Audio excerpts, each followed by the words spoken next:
మీరు అడిగిన క్వశ్చన్ మానవతరాయ్ గారిని అడుగుదాం. మానవతరాయ్ గారు చెప్పండి. ఒక్కటన్నా వచ్చిందా అని అడుగుతున్నారు. సరే, గవర్నమెంట్ ఉద్యోగాలు పక్కన పెడితే ప్రైవేట్ ఉద్యోగాలు వాళ్ళకి రావులేండి, బీఆర్ఎస్ వాళ్ళకి రావు.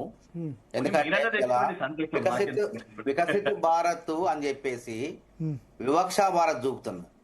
ఒక రేవంత్ రెడ్డి ఒక రాష్ట్రం, ఒక ముఖ్యమంత్రి కేంద్రం సాయం లేకుండా ఎట్లా నిధులు తీసుకురావచ్చు, పెట్టుబడులు తీసుకురావచ్చు, ఒక ఉదాహరణగా మిగతా రాష్ట్రాలు నిలుస్తుండ్రు. మరి బీఆర్ఎస్ వాళ్ళు ఎట్లా ఒప్పుకుంటారు? ఒప్పుకోరు వాళ్ళు. ఎందుకంటే సరే, మొన్ననే అసెంబ్లీలో శ్రీధరబాబు గారు చెప్పారు 60% పెట్టుబడులు వచ్చినాయి, మన దిగేసి ఇక్కడ హైదరాబాద్ చేరుకున్నాయి అని చెప్పారు.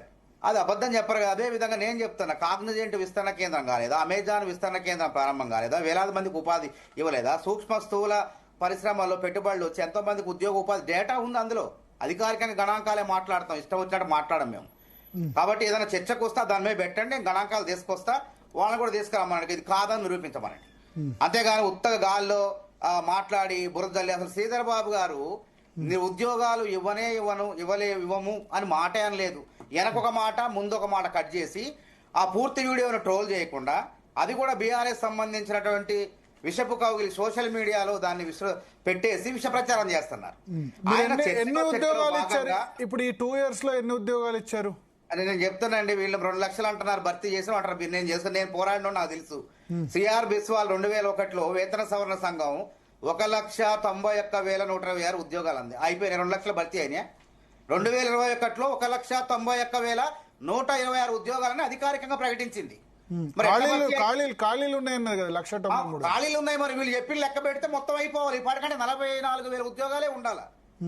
మేమేమంటున్నాం, 1,60,000 ఉద్యోగాలు, 60,000. సరే, వాళ్ళు 2,30,000 చేయలేదు, మీరెన్ని చేశారు ఇప్పుడు ఈ 2 సంవత్సరాలు? భర్త గారు, ఇప్పుడు విషయం ఏంటంటే ప్రభుత్వం వాళ్ళు 23 నోటిఫికేషన్లు ఇస్తే 17 నోటిఫికేషన్లు లీకులు, అక్రమాలు, న్యాయపరమైన చిక్కులు, అట్లాంటి స్థాయి నుంచి ఇలా 14 ఏళ్ల గ్రూప్ 1 పరీక్షను భర్తీ చేసినాం. 100కి ఇలా వచ్చిన ఫలితాలు చూస్తే ఎక్కడ అక్రమం జరిగితే ఎవడు చెప్పడాయి, ఎవరికి ఎన్ని కోట్లు ఇచ్చారని చెప్పరాయి. అది బీఆర్ఎస్ సోషల్ మీడియా నుంచి ప్రచారం. కాబట్టి ఇలా ఆ విధంగా వాళ్ళకి చేతగాని గ్రూప్ 2ని గ్రూప్ 1ని అట్లా 61,000 ఉద్యోగాలని నింపి పారదర్శకంగా నింపినాం.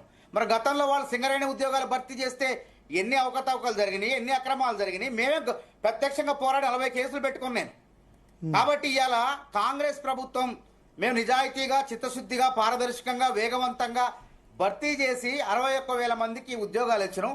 ఇంకా 1,40,000 మందికి ఉద్యోగాలు నింపాలి. మొన్ననే ముఖ్యమంత్రి గారు 3 సభల్లో ప్రకటించారు. 3 సభల్లో మేము 40,000 ఉద్యోగాల భర్తీకి సిద్ధంగా ఉన్నాం అన్నారు. కాబట్టి ఏంది, సహసిద్ధంగా నిరుద్యోగులు అనేవాళ్ళు భావోద్వేగాలతో ఉంటారు, ఆందోళనతో ఉంటారు. అట్లాంటి వాళ్ళు ఎప్పుడు నిజంగా ఉన్న వాళ్ళు చదువుకుంటారు తప్ప బయటికి రారు. ఇప్పుడు ఏమి లేని ఆకు ఎగిరెగిరి పడిద్ది, అన్నీ ఉన్న ఆకు అణిగిమణిగి ఉంటుంది. ఇస్తరాకులు ఏముంటాయి, ఏమి లేకపోతే ఎగిరెగిరి పడతాయి. ఇలా చాలా మంది అందులో వీడియోలు చూస్తుంటే ఒక్కొక్కరికి ఒక్కొక్క నేపథ్యం ఉంది. నేను పోరాటం చేయొద్దంటలే, నిరుద్యోగులు చేయాలి. ఇది పోరాటం చేస్తే స్పందించే ప్రభుత్వం గానీ బంధించే ప్రభుత్వంగా తెలుసుకోండి ఫస్ట్. కాబట్టి ఎందుకు ఆపారు, ఎందుకు లాఠీ చార్జ్ చేశారు? అరే, లాఠీ చార్జ్ చేస్తే నిజంగా అకారణంగా చేస్తే గతంలో చేశారు, సస్పెన్షన్ చేసినా లేదా చెప్పండి. నిరుద్యోగుల పైన అకారణంగా ఈగ చీమ గుట్టినా సరే మేము స్పందించినాం. కాబట్టి ఇప్పుడు విచారణ జరుపుతుంది, దాని ఏం జరిగిందో అక్కడ తెలుసుకుంటాం. అసలు ఏంది, అది ఎవరు ఉన్నది ఏందనేది. మేము పోరాటం చేయొద్దంటలేదు, కాకపోతే ఏంటంటే విధ్వంసాలకి పాల్పడొద్దు. కాబట్టి అహింసాయుత మార్గంలో, శాంతియుత మార్గంలో విధ్వంసం జరిగినట్లేదు కదా. మరి వాళ్ళు ఏమంటున్నా అక్కడ తెలుసుకుంటాం, నిజంగా అకారణంగా కొట్టారా. గతంలో ఒక చిక్కడపల్లి సీఐని సస్పెండ్ చేయలేదా మేము? కాబట్టి ఇలా ఇంకో తెలుసుకోవాల్సిన అంశం ఏంటంటే, ఇక్కడికి వచ్చిన వాళ్ళు మనకి గత ప్రభుత్వానికి రాని ఆలోచన రేవంత్ రెడ్డి గారికి వచ్చింది. Young India skill university. అందులో దాదాపు ఎంతమంది శిక్షణ పొంది ఉపాధి పొందుతున్నారు తెలుసా? నిన్న అన్ని పత్రికలు వచ్చినాయి. కాస్త పేపర్లు చదివితే ఈనాడు అట్లాంటిది చదివినా సరే, మామూలు పత్రికలు అంటే చదువు నమస్తే తెలంగాణ, గుమ్మస్ తెలంగాణ రావు అవి ఎట్లాగూ. వాళ్లే దాదాపు 1,500 మంది శిక్షణ పొంది ఉపాధి పొందుతున్నారని చెప్పారు. మరి గత ప్రభుత్వానికి వచ్చిన మేమే రేవంత్ రెడ్డి గారు ఆలోచన క్రీడా స్ఫూర్తి ఉండాలని చెప్పి క్రీడా విశ్వవిద్యాలయం. ఎవరంటే మెస్సీతో గురుకుల ఎస్సీ విద్యార్థులు ఆటలాడితే అది గొప్పతనం కాదా? సింగరేణి ఎందుకు ఇచ్చిందని 10 కోట్లు? ఏ కార్పొరేట్ కంపెనీలు సోషల్ రెస్పాన్సిబిలిటీ కింద సిఎస్ఆర్ ఫండ్లు ఉంటాయి, దాన్ని సమాజ సంక్షేమం కోసం, క్రీడల సంక్షేమం కోసం వెచ్చించవచ్చు. అది గుర్తుపెట్టుకోండి. అత్త సొమ్ము అల్లుడు దానం చేసినట్టు Formula 1 రేస్ లో సమాజ సంక్షేమం ఉంది దీనిలో, ఈ మెస్సీ ఫుట్బాల్ ఆటలో. కాబట్టి అది సింగరేణి తరపున గ్రూప్ 1 ఆస్పిరెంట్స్ కు సివిల్స్ ఆస్పిరెంట్ కోచింగ్ ఇచ్చారు. ఒక్క నిమిషం, కోచింగ్ ఇచ్చారు, మంచి పని. కానీ మెస్సీ ఆటలు సమాజ సంక్షేమం ఆయన 10 లక్షలకు ఒక ఫోటోగ్రాఫ్ చార్జ్ చేశాడు. సమాజ సంక్షేమం మంచి పాయింట్ గుర్తు చేశారు నాకు. అదే సింగరేణి చేశారు, అది మంచి పని అంటారా? నేను అదే చెప్తున్నా. నేను చెప్తే ఎంతమందికి 10 లక్షలకు ₹1 ఫోటోకు చార్జ్ చేసే సమాజ సంక్షేమం మధ్యలో అడ్డుపడకండి, తర్వాత మాట్లాడండి మీరు. ఇప్పుడు గత ప్రభుత్వం ఎప్పుడన్నా సివిల్ సర్వీస్ లో ప్రిలిమ్స్ పాస్ అయిన వాళ్ళకి కానివ్వండి, మెయిన్స్ కి అర్హత సాధించిన వాళ్ళకి కానివ్వండి, మెయిన్స్ అర్హత సాధించి ఇంటర్వ్యూలో పోయిన వాళ్ళు డబ్బులు ఇచ్చిండ్రా? అట్లా అది మంచి పని. మెస్సీది కరెక్ట్ కాదని నేను అంట. అది కరెక్ట్. అది కావాలని ప్రచారం చేస్తారు. మెస్సీ అనే ఆటగాన్ని తీసుకొచ్చి, ఆటలంటే క్రికెటే కాదు, మనం క్రీడా యూనివర్సిటీని పెట్టి అతను 10 లక్షలకు ఒక ఫోటోగ్రాఫ్ చార్జ్ చేస్తే కమర్షియల్ ఒలింపిక్స్ లాంటి పథకాల్లో ఆటల్లో పాల్గొని ఫుట్బాల్లో తెలంగాణకు పేరు, భారతదేశానికి పేరు తేవచ్చు అని చెప్పి ప్రోత్సహించడానికి పెట్టింది తప్ప ఏదో ఫార్ములా 1 రేస్ అని చెప్పి జూబ్లీస్, బంజారా హిల్స్ లో బడాబాబులు విలాసాలు వాళ్ళ కోసం పెట్టిన ఆట కాదు ఇది. ఎందుకంటే ఈ ఆట కూడా గురుకులాల్లో ఉంటది, ఎస్సీ గురుకులాల్లో ఉంటది, ఎస్టీ గురుకులాల్లో ఉంటది, అన్ని రైల్వే స్కూల్స్ లో ఉంటది, కేంద్రీయ విద్యాలయంలో ఉంటది ఈ ఆట. ఈ ఆటని ప్రమోట్ చేయడం కోసం, ప్రోత్సహించడం కోసం రేవంత్ రెడ్డి గారు తాపత్రయపడితే దాన్ని కూడా తప్పులు వెగుతారండి. సిఎస్ఆర్ అంటే తెలియదండి మీకు? Corporate social responsibility. అది కార్పొరేట్ సోషల్ రెస్పాన్సిబిలిటీ కింద రకరకాలుగా కార్మికుల కోసం బోనస్లు ఇవ్వడం, ఇంకా రకరకాలుగా చుట్టుపక్కల కాలుష్యాన్ని నివారించడం కోసం, ఆ గ్రామాల అభివృద్ధి కోసం వాడతారు ఆ ఫండ్స్. అట్లే విధంగా క్రీడా అభివృద్ధి కోసం వాడారు. చూడటం, ప్రభుత్వాన్ని విమర్శించడం, ఏదో మేము విమర్శించడం కాబట్టి విఠల్ గారు ఏదో చెప్పాలనుకుంటారు. సరైనటువంటి చర్య కాదండి. అయితే విఠల్ గారు ఏదో చెప్పాలనుకుంటారు. చెప్పానండి, విఠల్ గారిని చెప్పానండి. మానవతరాయి, నేను, అశోక్, మా క్రిషాంక్, మేమంతా ఉద్యమంలో ఉన్న వాళ్ళము, ఉద్యమకారులమే. ఈ సమస్య పరిష్కారానికి రాజకీయాలకు అతీతంగా ఇప్పుడు విఠల్ గారు అదే వస్తాను నేను. సమస్య ఇప్పుడు 1,40,000 ఉద్యోగాలు ఉన్నాయండి. ఈ ఉద్యోగాలను మేము బరాబర్ భర్తీ చేస్తాం. మీరు త్వరలో అంటే రేపు మమ్మల్ని దాన్ని కూడా విమర్శిస్తున్నారు. కాబట్టి ఇంకో అంశం ఏంది, ఇక్కడ అవినీతి జరిగింది. అవుట్ సోర్సింగ్ ఉద్యోగాల్లో ఒక్కొక్క అధికారి, ఏజెన్సీలు, గవర్నమెంట్ ఉద్యోగులు ఒకరి జీతాన్ని 5 తీసుకుంటున్నారు. ఇద్దాం అట్లా 15,000 కోట్ల అవినీతి జరిగింది 10 ఏళ్లలో. తీసేయండి వాళ్ళని, దాన్ని బయట పెట్టండి, వాళ్ళని అవినీతి చేసిన వాళ్ళని లోపలేయండి. ఆ లెక్కలు కూడా తీసేసి ఆ ఉద్యోగాలు ఎవరైతే 5-6 ఉద్యోగాలు చేస్తున్నారో ఆ లెక్కలు తేలితే 5 ఉద్యోగాలు మిగిలినా, 10 ఉద్యోగాలు మిగిలినా, 100 ఉద్యోగాలు మిగిలినా నిరుద్యోగులతో భర్తీ చేయాలనేటువంటి సదుద్దేశంతో రేవంత్ రెడ్డి సర్కార్ ఉన్నది.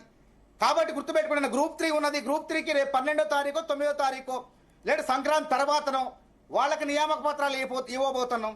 కాబట్టి గత ప్రభుత్వానికి ఉద్యోగాల భర్తీ ప్రక్రియ చేత కాలేదు. లీకులతో, న్యాయపరమైన చిక్కులతో నిరుద్యోగుల జీవితాన్ని నాశనం చేస్తే ఇవాళ అది ఇప్పటికి కూడా వాళ్ళు ఉంటే ఎందుకు పరిష్కరించడం? వాళ్ళు వర్టికల్ రిజర్వేషన్ లో భర్తీ చేశారు, మేము హారిజాంటల్ తీసుకొచ్చినాం. ఎవడు కూడా కోర్టుకు పోకుండా, ఈ నిలుపుదల చేయకుండా గురుకులాలు నోటిఫికేషన్ ఇచ్చారు, భర్తీ చేయలేకపోయారు. అన్ని కూడా మేము భర్తీ చేసినాం. మిగతా ఉద్యోగాల్లో కూడా ఎటువంటి లోపాలు లేకుండా పారదర్శకంగా, వేగవంతంగా భర్తీ చేయబోతున్నాం. నిరుద్యోగులు సంయమనం పాటించండి, భావోద్వేగాలకు లోను కాకండి. కొంతమందికి ప్రయోజనాలు ఉంటాయి. ఏ ప్రయోజనం వెనుక ఏ నినాదం వెనుక ఎవరి ప్రయోజనాలు దాగుంటాయో తెలియనంత వరకు నిరుద్యోగులు జాగ్రత్తగా ఉండాలి. కానీ ఇప్పుడు మరి తెలంగాణ విఠల్ని, అశోక్ సార్ ని కన్విన్స్ చేసి వాళ్ళు కాంగ్రెస్ సపోర్ట్ ఇచ్చారు. ఇప్పుడు వాళ్ళ రుణం తీర్చుకోవాలనే కదా గత ప్రభుత్వంలో ఆగమై వాళ్ళు చేసినప్పుడు వాళ్ళ నిరుద్యోగులకు వాళ్ళ రెస్పాన్సిబిలిటీ కాబట్టి డెఫినెట్ గా వాళ్ళు లీడ్ చేస్తారు. రేవంత్ రెడ్డి గారు, కాంగ్రెస్ ప్రభుత్వం నిరుద్యోగుల రుణం తీర్చుకోవడం కోసమే చాలా జాగ్రత్తగా, పద్ధతిగా, పారదర్శకంగా, ఎటువంటి లీకులు, లోపాలు లేకుండా 61,000 ఉద్యోగాలను భర్తీ చేసినాం. మిగతా ఉద్యోగాలను కూడా చదువుకునే వారికే ఉద్యోగాలు వస్తాయి తప్ప డబ్బులు పెట్టి కొనేవాడికి ఉద్యోగాలు ఇయ్యం. మేము సింగరేణిలో ఒక కాలనీలో 70 ఉద్యోగాలు, దాని వెనక ఎవరున్నారు? కవిత గారు ఉన్నారు. ఆ రోజు పెద్ద ఎత్తున దుమారం జరిగింది. కాబట్టి ఇలా చూడండి, గ్రూప్ 1 ఫలితాల్లో ఎక్కడన్నా చూడండి సామాన్యులే టైర్ల కొట్టు పంచర్ వేసుకునే వాళ్ళు. వీళ్ళు ఆరోపణలు కూడా నిలబడలేకపోయారు. నేను చెప్పండి, ఎవరు డబ్బులు ఇచ్చిండో, ఏ మంత్రికి ఇచ్చిండో చెప్పండి, ఎవడు చెప్పలేకపోయాడు. ఉత్తొత్త ఆరోపణలు కాదు, అసత్యం అనేది గుర్తుపెట్టుకోండి. తాత్కాలికంగా గెలవచ్చు కానీ సత్యం అనేది అంతిమంగా గెలుస్తుంది. కాబట్టి రేవంత్ రెడ్డి సర్కార్ ఒక ప్రక్షాళన చేసిండు టీజీపీఎస్సీని. చాలా జాగ్రత్తగా పట్టుకొని ఒక మేధావుల్ని, విద్యావంతుల్ని, రాజకీయాలకు సంబంధం లేని వాళ్ళు అక్కడ కూర్చోబెట్టిండు. కాబట్టి ఒక ప్రక్రియ పద్ధతి ప్రకారం చేసుకున్న పోతే కొంత జాప్యం జరిగింది, మేమే అంగీకరిస్తున్నాం. నిరుద్యోగుల్లో ఆందోళన ఉన్నది. కానీ ఇప్పుడు ఈ 2 లక్షల ఉద్యోగాలు ఒక సంవత్సరంలో కాదు 5 సంవత్సరాల్లో ఫిలప్ చేస్తారా కొత్తగా? నాకు బీఆర్ఎస్ హయాంలో ఇచ్చిన నోటిఫికేషన్ చెప్పకండి. బీఆర్ఎస్ హయాంలో ఇచ్చిన నోటిఫికేషన్ కాకుండా లేదు. భరత్ గారు, ఇక్కడ 40,000 ఉద్యోగాలకు ముఖ్యమంత్రి గారు 3 బహిరంగ సభలో చెప్పారు. నేను చెప్పడం కాదు, ఇంకోళ్ళు కాదు, సాక్షాత్తు ముఖ్యమంత్రి గారే 40,000 ఉద్యోగాలకు భర్తీ చేస్తారంట అని చెప్పారు. ఇక దీన్ని పట్టుకొని ఓయూలోకి వచ్చి మాట్లాడలేదంటారు. ఓయూలోకి వచ్చిన అంశం వేరు. ఓయూలోకి గత 6 నెలల క్రితం హామీ ఇచ్చి ఆ హామీ నెరవేర్చడం కోసం 1000 కోట్లు ఇచ్చారు అక్కడ. కాబట్టి బీఆర్ఎస్ ప్రభుత్వం హయాంలో ఎక్కడ కూడా యూనివర్సిటీలకు బ్లాక్ గ్రాంట్ నిధులు రాలేదండి. ఎందుకంటే చర్చ వచ్చింది కాబట్టి మాట్లాడుతున్నా. అంతా 2022, 23, 22లో బీఆర్ఎస్ ప్రభుత్వం ఓయూకి ఇచ్చినటువంటి బ్లాక్ గ్రాంట్ ఎంత అంటే 450 కోట్లు అవసరమైంది. ఓయూ టాపిక్ మళ్ళీ డిస్కస్ చేద్దాం. ఓయూ యూనివర్సిటీ 550 కోట్లు గతంలో ఇచ్చిండు. విఠల్ గారు చెప్పండి. యూనివర్సిటీలో ఏ ముఖ్యమంత్రి కూడా సీఎం ఫెలోషిప్లు పెట్టలేదండి. 8,000 రూపాయలు సీఎం ఫెలోషిప్లు పెట్టి మా స్కాలర్స్ కి మేలు చేయబోతాడు. మరి ఫెలోషిప్లు ఎవరు ఇస్తారండి? యూనివర్సిటీ గ్రాంట్స్ కమిషన్ ఇస్తుంది. అట్లాంటి రాష్ట్ర ప్రభుత్వం ఇవ్వటం తొలిసారి ఈ దేశంలో ఎక్కడా లేదు. విద్యా వ్యవస్థను ప్రక్షాళన చేసుకుంటూ రేపు చూడండి ఢిల్లీలో ఏ విధంగా కేజ్రీవాల్ ప్రభుత్వ పాఠశాలను తీర్చిదిద్దిండో రేవంత్ రెడ్డి గారు కూడా రేపు ప్రభుత్వ పాఠశాలను తీర్చిదిద్దబోతుండు. ప్రైవేట్ స్కూల్స్ కాదు, ప్రభుత్వ స్కూల్స్ కి మేము పోతామని చెప్పి పంపిస్తామని చెప్పి తల్లిదండ్రులు పంపించే విధంగా తీర్చిదిద్దబోతున్నాం. విద్యారంగానికి 21,000 కోట్లు. విద్యారంగం స్కూల్స్ తర్వాత డిస్కస్ చేద్దాం. నిరుద్యోగ సమస్య గురించి అదే అంటున్నా. కొంత జాప్యం జరిగింది. ఎందుకు జరిగింది? పాత నోటిఫికేషన్ల పూర్ణ రూపాయలు గ్రూప్ 3 రూపంలో ఉన్నది. ఆ గ్రూప్ 3 నియామక పత్రాలు సంక్రాంతికి ముందా సంక్రాంతి తర్వాత ఇచ్చిన తర్వాత తప్పకుండా జాబ్ క్యాలెండర్ ద్వారా నోటిఫికేషన్ వస్తుంది. విఠల్ గారు సంయమనం పాటించండి. రెచ్చిపోవటం వల్ల మన జీవితాలు ఆగమైతే వాళ్ళకుండే ప్రయోజనాలు వాళ్ళకుంటాయి.